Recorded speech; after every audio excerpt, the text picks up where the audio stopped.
So 2 matches, 2 defeats, no goals scored, and Man City away in our next Premier League game. Welcome back to the football season. This is over and over and over again. It's the Arsenal versus Chelsea match review.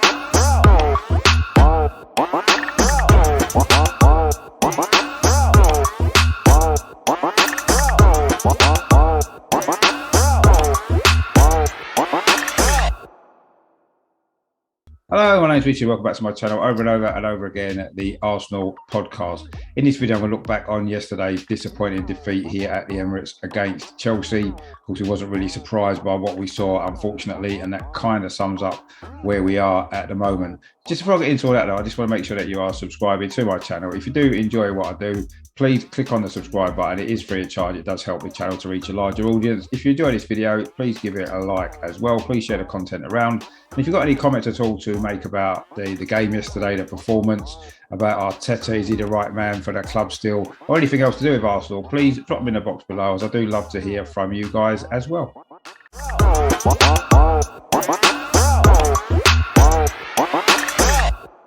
So once again, COVID had played an issue on the starting lineup, and we were forced into making 3 changes from the game against Brentford last week. Ingart was still burnt Leno despite the signing of Aaron Ramsdale, who was on the bench. It's going to be interesting to see how that develops over the next few weeks, isn't it? Is Ramsdale going to be able to force his way into the first 11? In the back four then, Chambers was out at right back and Cedric came in. Of course, Ben White was out as well with COVID, and he was replaced by Rob Holding, and it was Pablo Mari and Kieran Tierney, the same as against Brentford. The 2 in midfield were also the same as Brentford, so you had Sambi Lokonga and Granit Xhaka, who was captain again in midfield, and then in the front 4 again, missing all our big names there, wasn't we? Smith Rowe was in the number 10 position. Of course, Martin Odegaard wasn't able to play in this game due to visa issues. It was Pepe was on the right. Bukayo Saka came in, actually good to see him start the game. He was on the left, and it was Martinelli through the centre. So that was our lineup. Our bench really was bare bones, wasn't it? There wasn't really anybody on the bench that you could look at and say they can come on and make an impact. The only big name on the bench actually was Pierre-Emerick Aubameyang. He was fit enough for the bench, although as we saw later on, he wasn't really fit enough to play this game at all. Maybe a bit of desperation there for Mikel Arteta, desperate to try to find a result from somewhere. For Chelsea, of course, they made 3 changes as well from their opening day success against Crystal Palace, of course, last week. In goal for them, again, it was, of course, Mendy. Their 3 at the back, it was Azpilicueta, it was Christensen, and also Rudiger. Then the cross midfield, they had Reece James came in to start on the right-hand side. On the left, it was Alonso, and in the middle, it was Jorginho and Kovacic. And in their front 3, it was Mount, Havertz, and of course Romelu Lukaku making his second debut following his £97 million move back to Chelsea from Inter Milan. So they were your lineups for this game.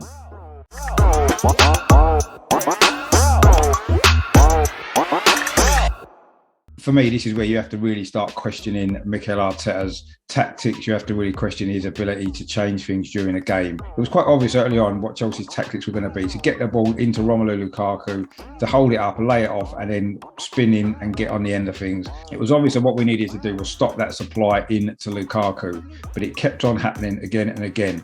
Now, I don't know what Mikel Arteta was watching, but surely after the first 2 or 3 times it's happened and we've been caught out, you'd try to make some changes to make sure that didn't keep happening.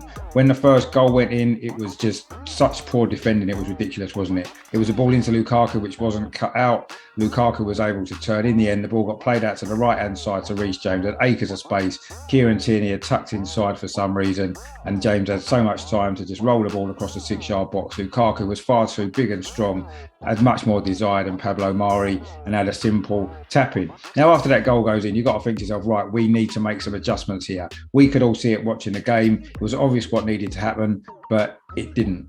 We stayed exactly the same, and exactly the same thing kept happening.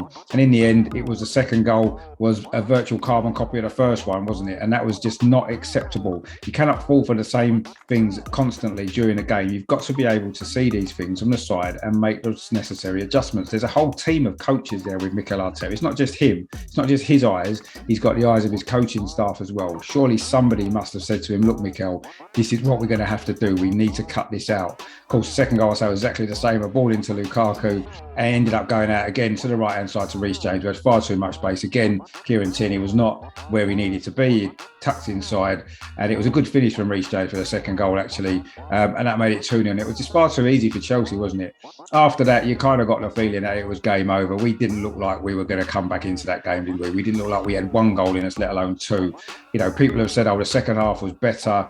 It was slightly better. It couldn't have really been a lot worse, could it? There was that shot from Bukayo Saka, which forced a save out of Mendy. Fairly comfortable save, if we're honest, but a save nonetheless. And then, of course, Rob Holding did miss that header from about 6 yards, where he should have at least hit the target. And maybe if that goal goes in, you could say to yourself, could we have maybe staged the comeback? But in all honesty, Chelsea was so comfortable. You'd imagine that if we got it back to 2-1, they would have just gone up the other end at some point and added a third goal. In fact, they almost got a third goal anyway, didn't they? A really good save, actually, from Bernd Leno from a Lukaku header. I mean, Lukaku caused us a lot of problems throughout this game, which you'd imagine he would do. He's a good player, big, strong lad, got pace, and Chelsea used him really well. But we made it far too easy for them. At no point, even in the second half, did we try to stop those balls getting into Lukaku's feet. He loves that, doesn't he? He can hold off the defender, he can lay the ball off, or he can try and turn and get a shot away. And we just let him do what he wanted to do. It was embarrassing, actually, you know, and this isn't acceptable for Arsenal. You know, people say, oh, it's only 2 games into the season, but Mikel Arteta has been here for 18 months. This is his 60th Premier League game in charge. He's not a new manager to us. He's not just come through the door. He's not just had these first 2 games of the season. He's had 18 months and 60 games. Out of those 60 Premier League games, he's lost 20 of them. That's a third of the games he has lost. And for an Arsenal manager, for a club that's supposed to be a big club and want to be taken seriously and be challenging again for the top 4 positions, perhaps to challenge to get back into Europe, it's just not acceptable. Now, I like Mikel Arteta. You know, he's a nice guy, but he's not the right man for this club. He's not able to adjust and not able to make the changes. Tactically, he's very, very naive, and he seems to want to stick to a system that doesn't work, that doesn't suit the players, and he's not prepared to change. And unfortunately, unless the results were going to be massively improved, or at least the performances were going to improve, then I can't honestly see how he can survive much longer. I just think that the longer this goes on, the worse things are going to get. Nobody seemed to be prepared to give Unai Emery time, and things weren't this bad. I didn't think they were. I wanted Emery out as much as anybody else did, but he wasn't given the same time that Mikel Arteta seemed to be given by the fans and by the club. Don't forget, the club didn't even back Unai Emery. They didn't give him the players he wanted. He was given players that weren't even on his list, and he had to get on with it and deal with it. And of course, in the end, it didn't work. Mikel Arteta has been given the players that he wants. He's been given time. He's been given backing, and still he keeps failing. It's not good enough. It has to change. I'm sorry, Mikel. I do like you. You're a nice guy, but things are not working out, are they? Funny enough, it was a game against Chelsea, wasn't it? His very first home game in charge, if you remember, back in December 2019. That intensity that we showed in that game was fantastic. And you looked at it and thought, you know what? This is going to be good with Mikel Arteta if we're going to play like this. Where's that gone? None of that. That's disappeared over the last 18 months. Slowly but surely, it's just disappeared. And yesterday, there was no intensity about our play. We didn't really press them. We didn't do anything. Chelsea just had a field day. It was like a training session for them. And that just shows how far we've come and how much Mikel Arteta has lost this team.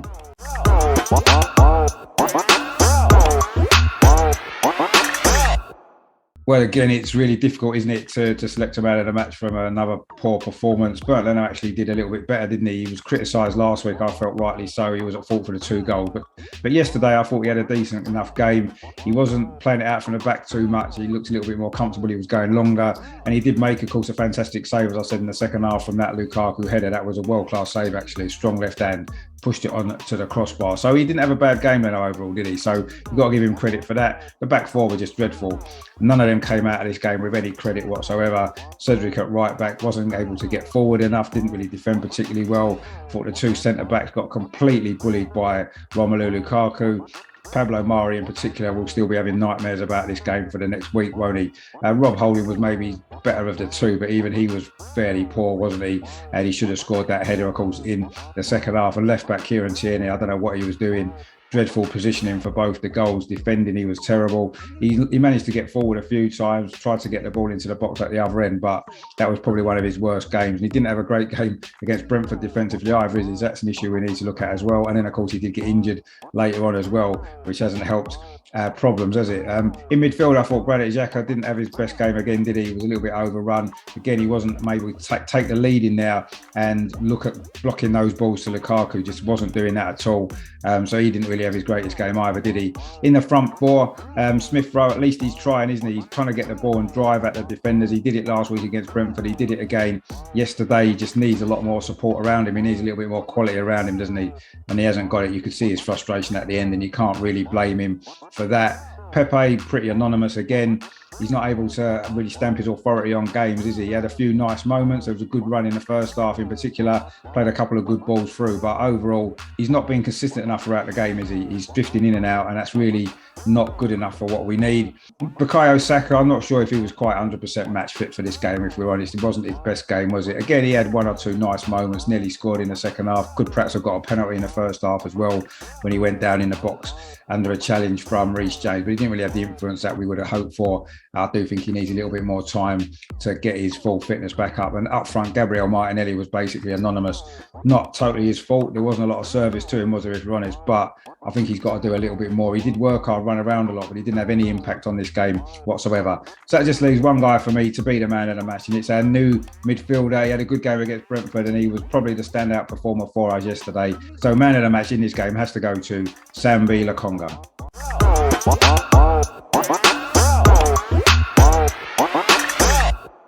Well, as I say, it's not good enough from Arteta at all, is it? Yes, we've got all these players out. 9 players weren't available, although really only 3 or 4 you would have said would have been first team players. Ben White and Gabriel, obviously our 2 centre backs. That may have made a difference, although Ben White, of course, did get bullied by Ivan Toney last week at Brentford. So would he have made a lot of difference in this game? Gabriel is still a young player, isn't he? Didn't have a great finish to last season either. So you've got to question how much difference they would have made.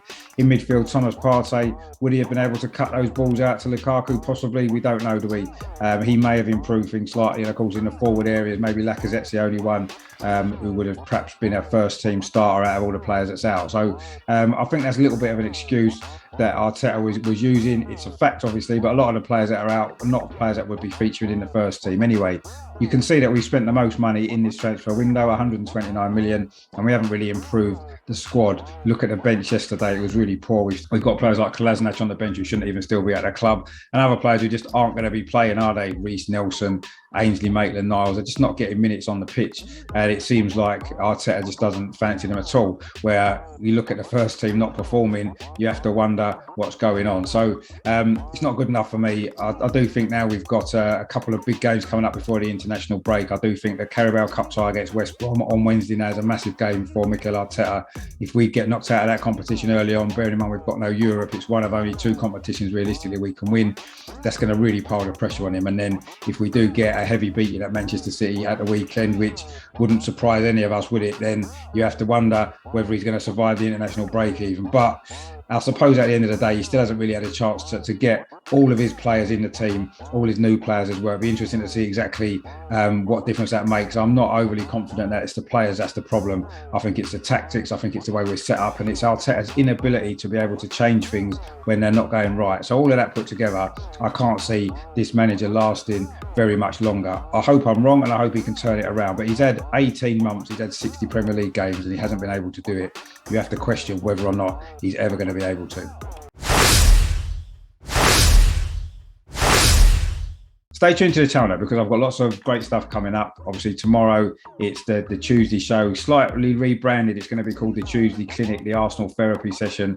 We're going to get the usual panel on. We've got a lot to discuss, of course, this game, the new transfers that we've had in over the weekend as well. And also looking ahead, of course, to the Carabao Cup tie against West Brom and the big game against Manchester City next weekend. So if you haven't done so already, please click on the subscribe button and please give this video a like. All of that does help the channel to grow, reach a larger audience.